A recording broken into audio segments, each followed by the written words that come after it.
Hi, today we're going to be working on the Unit 6, Day 6 notes. This is the section over applying the tangent ratio.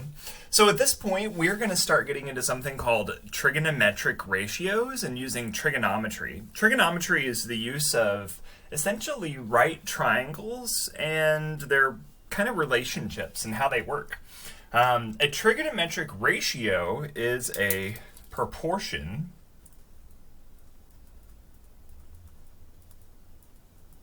of the lengths of two sides in a right triangle. And you can think of this proportion as being, say, maybe like a proportion like a division problem, because you're relating one side length to another.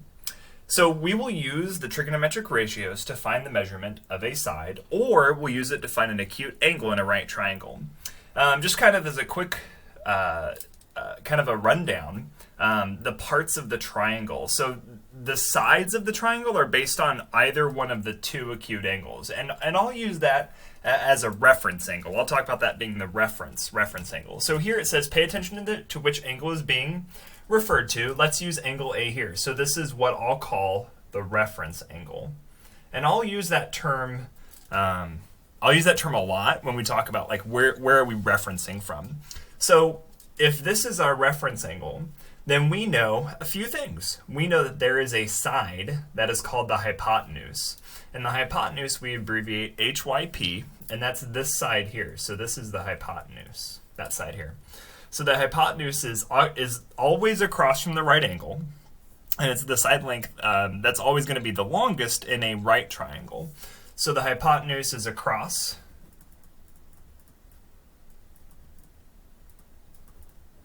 from the right angle. These are all side lengths over here, all three of these side lengths.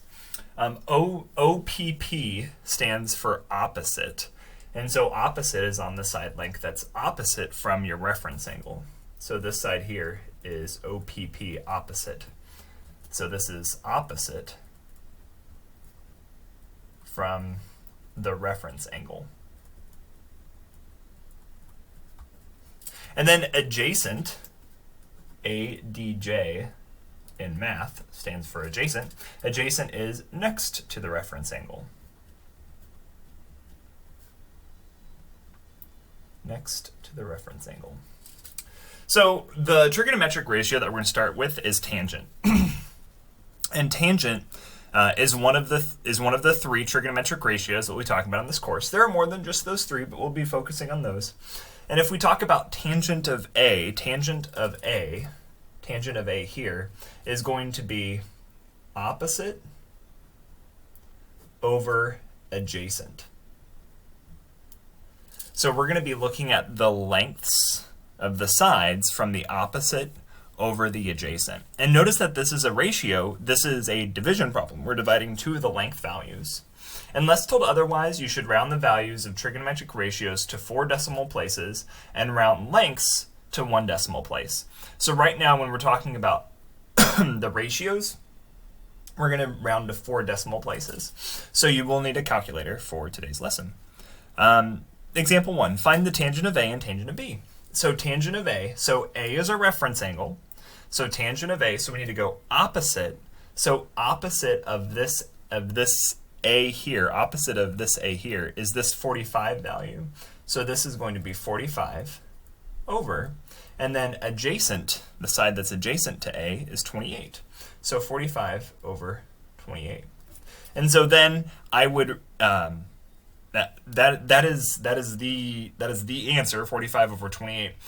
However, it says that we are going to then round, and so I have this is approximately equal to 1.6071. So that's the ratio for this. The next decimal place is a 4, so I would keep the 1 as a 1. The next number here is a 4. Tangent of B. So B is now a reference angle. Now, you have to be careful. See what I did there? Because now we're going to start here with this B, our reference angle here. Opposite of B is now 28. So now I have 28 over adjacent to B, which is 45. Putting 28 divided by 45 into my calculator, I get 0.622222222, and we know that's actually 0.6 repeating. So now, instead of using this approximately equal to, we can be precise and say that it is exactly equal to 0.62 repeating. I would also accept, because it says to round to 4 decimal places, if you left that as well. That would be okay. That would be fine too, the bottom one.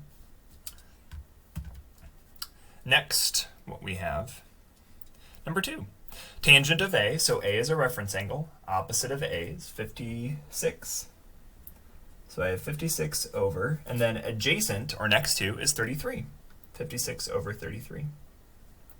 Putting that into my calculator, 56 divided by 33 is equal to, and I get 1.696969, so 69 is repeating a lot. So we've got 1.69. All right, so this is where it's going to be a little bit weird, because if I write, I'm going to go ahead and write out this part here, 69, and then the next one's a 6. Okay, so here's what happens. When we round this here, this 6 is going to round that up by 1. Now, if I round this up by 1, it becomes a 0, and then I need to add 1 to this one here, so that becomes a 7. So this is actually 1.6970 when I round it, and the reason why we leave that 0 there is to show that we actually rounded to 4 decimal places, and it caused this number here, that 0, to round up to 1, which changed the value of that there. So I do want to leave it as 1.6970. The next one, tangent of B. So B is my reference angle. So I have B as my reference angle here. So opposite of B is 33, and then adjacent to B is 56. Then if I take 33 divided by 56 in my calculator, 0.5892, that 2 rounds up to a 3 because the next number is an 8. So this will give me 0.5893. Number 3, tangent of A, so opposite of A.